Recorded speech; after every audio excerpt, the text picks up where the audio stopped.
and welcome to Paula Armstrong Ceramics. As we're heading towards the festive season, I thought for this video I would do a carved festive bauble. Now this can be as simple or as intricate as you'd like to make it. For mine I'm doing a poinsettia and holly leaf design, so I hope you like it. Okay, so for this festive bauble we're going to use some clay and some slip. But we also need some modelling tools. So I just have a potter's knife, a wooden modelling tool. I quite like the curve on this blade. I find it useful when I'm modelling.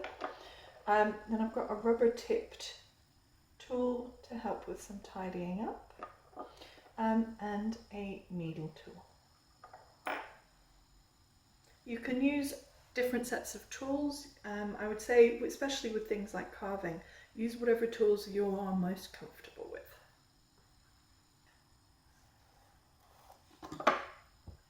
I'm just going to start.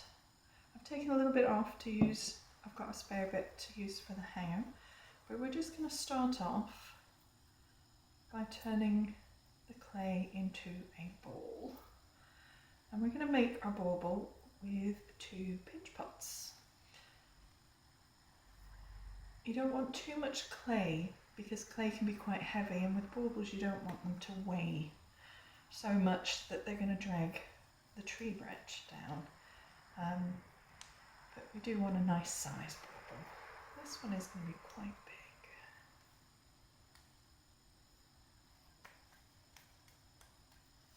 Any creases you just blend over, making sure not to get any air trapped in there. If you're afraid of getting any air trapped, you just pop a bit of slip in the gap and then blend over.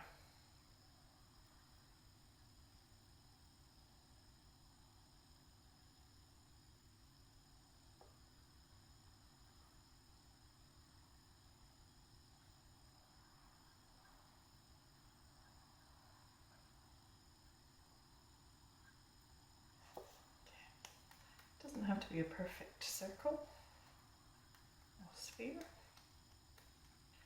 because we're going to pinch this. Now if you have a cheese wire, you can just slice this in half with a cheese wire, or you can use the knife.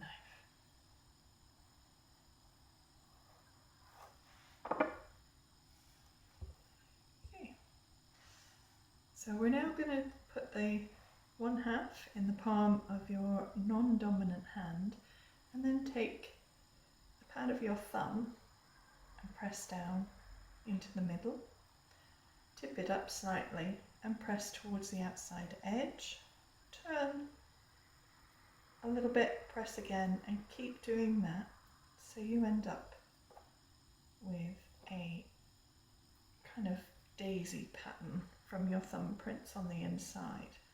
Once you've done that, we're just going to gently smooth over the surface as this evens up the thickness all the way through. Try and press against the palm of your hand, not against your fingers, because this will give you a much smoother outside. Whereas if you press against your fingers, you'll have the marks from the lines between your fingers. Now we're going to carve this, so we don't want it too thin. So we're probably looking about that. So we're about 5mm thickness. That also gives us an edge to join up. Now I'm going to carve through in places, so you are going to see the inside of this bauble. So I do want it to be reasonably smooth on the inside as well. If you get any creases or gaps on the outside, you can just go over and smooth them. Again, if you need to, you can add a little bit of slip. But try not to add too much slip, because that will actually weaken the clay, making it wet and a bit sloppy. Now we're going to do exactly the same thing with the other half. So press into the middle, tip it up, press to the outside, turn and press, for the daisy pattern. The thing we have to think about for this one is that it's going to fit on top of the first one. So you need to keep half an eye as you're going through the process to make sure that it doesn't get too big or it's too small and won't fit to the other half.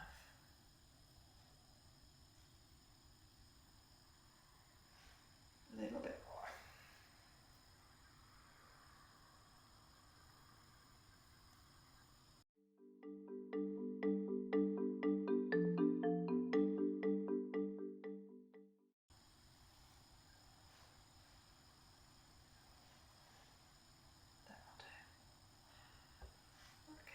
Again, any marks on the outside you can blend away. If you've pressed and you're finding you've got marks from fingers, or if you've pinched and you've got fingerprints, you can just go over and smooth. If you have a rubber kidney, you can use that to help smooth as well. We're now going to put these two halves together. So we're going to do scoring and slipping. So we're going to score the edges that we're going to stick together. So both of these top edges on each of the halves. Don't cut too deep. It is about scoring the surface, not about cutting into it.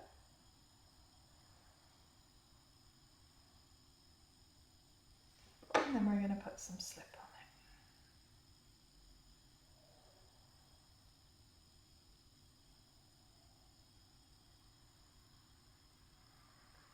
You want enough slip to fill the lines we've just made, and we put some on both sides.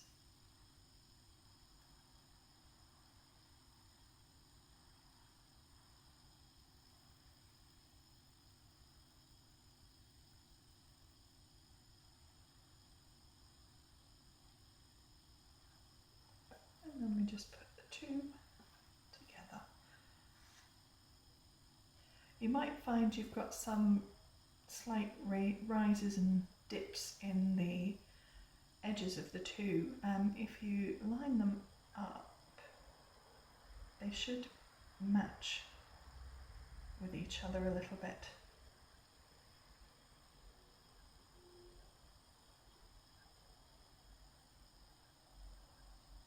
Okay, once you're together, you can then pop both hands around and just use your fingertips to gently push the two halves together.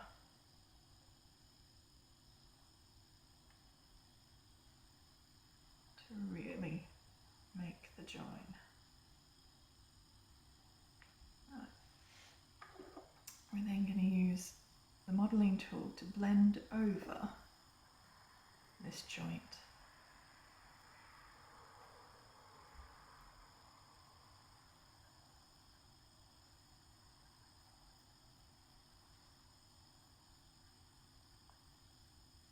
You want to try and make this joint disappear.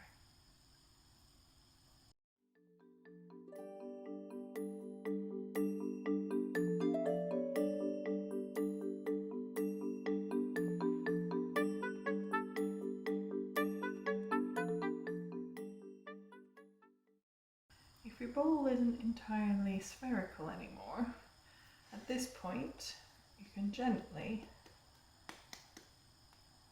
tap it back into shape.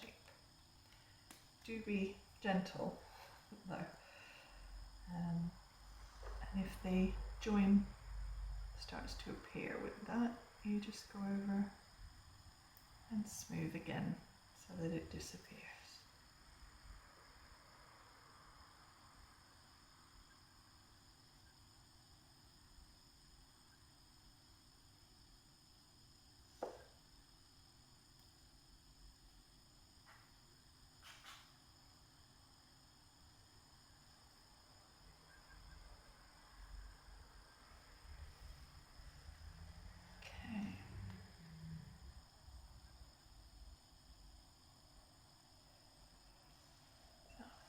And there we have our bauble shape. So I am going to put a hook on the top, so I'm just going to mark where I'm going to put the hook so that I remember where that's going to be in the design. Now I have the needle tool because I find it easier to draw the design that I want to put on to the bauble first and then start carving in so that I make sure everything is properly spaced.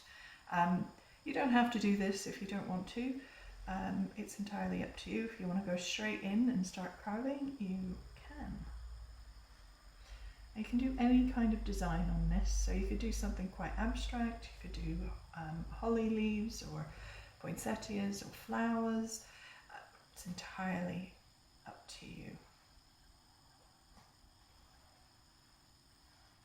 Don't go too intricate with it though, especially if it's the first time that you've had a go at this. I'd like to cut through in some places, so I'm building that into my design. You don't have to, you can literally just carve the ball, although if you cut through you're taking some of the weight away and it makes it a bit of a lighter bauble.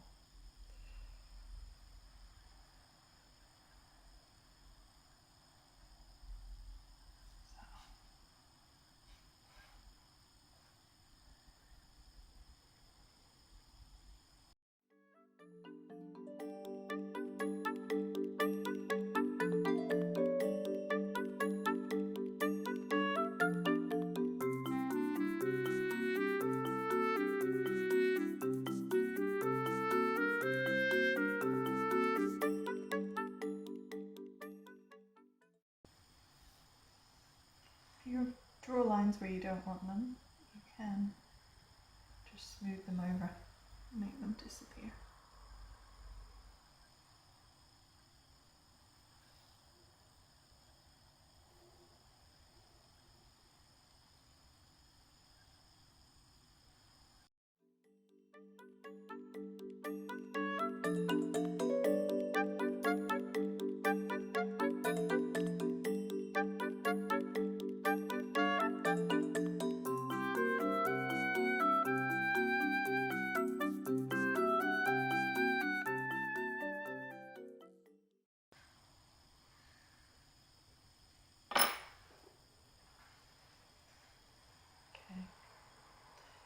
Okay, I've got my pattern drawn out. The thing with carving is you have to think about what is in front and what is behind. So you want to press back the things that are behind to bring forward what's in front. You can lift the edges .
Once it's dried off a bit more, you can do a bit more tidying as well, especially with this tool.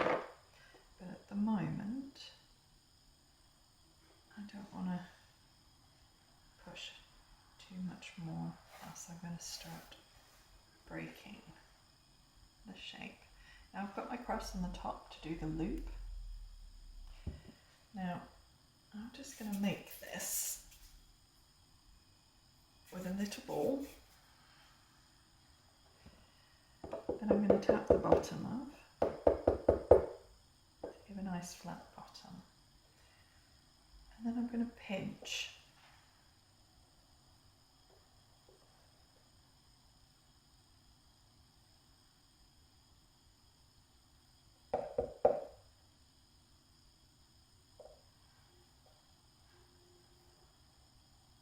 And then I'm going to cut a hole away.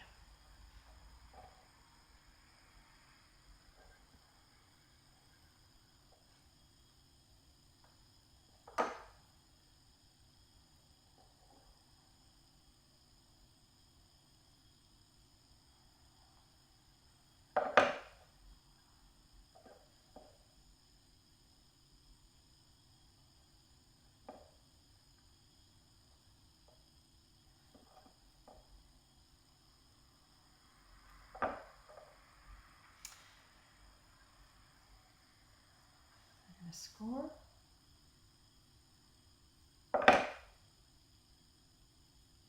Slip.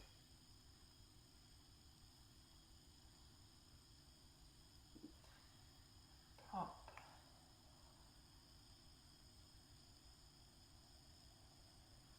The top on. If you give it a bit of a wiggle as it goes on, you'll feel it grabs slightly when it's nice and stuck. All these little bits go back in the slip pot. Okay, now I'm just going to put a little bit on the bottom as well as an extra bit of decoration. I'm going to make a little ball.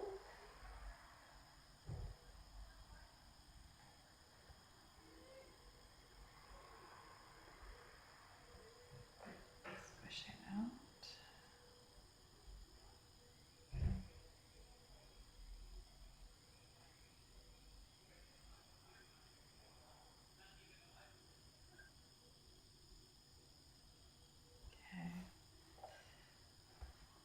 Then slightly smaller one. And my initial step that I use for all of my work is a circle. So I'm just going to put that on there.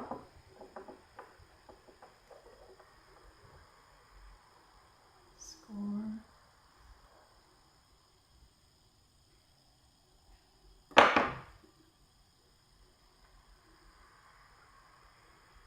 And slip.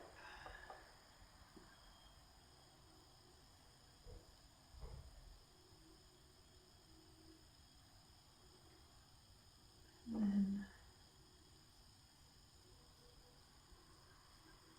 score. And score on the bottom.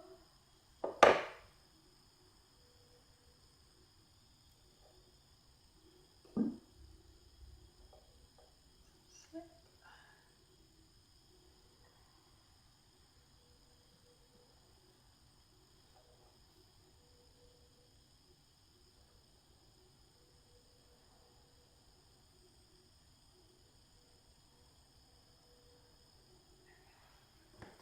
You can use a dry paintbrush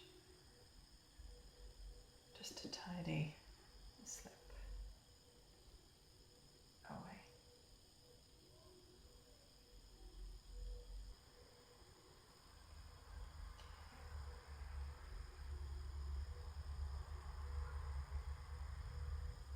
There we go. also gives me a way of glazing this so that it's glazed all over, except for this tiny little bit with my initials on at the bottom. But you do need to make sure it'll stand on it. Okay, now that needs to dry a little bit, and then I will come back and do the cutting out. Okay, so I've given this a bit of a dry, so it's a little bit stronger now. So I'm just going to go in and cut out the pieces that I want cut through. This is a very delicate operation. I do find the thin blades for the pottery knives works quite well for this, but scalpel knives are equally good too.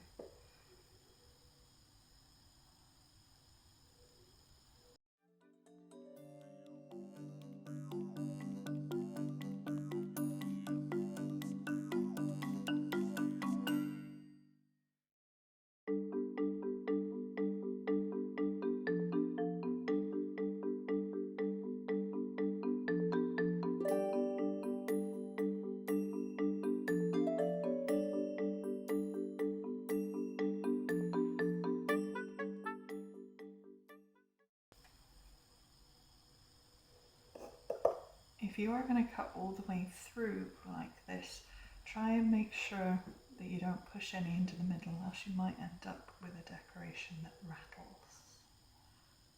Unless, of course, that's what you want.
Once it's pretty much completely dry, I will go over this again with a paintbrush and some water, just to go in and tidy back some of the edges that I've cut, and anywhere where there's a bit of extra texture that I would like to tidy up. And then this will be all finished and going in the kiln.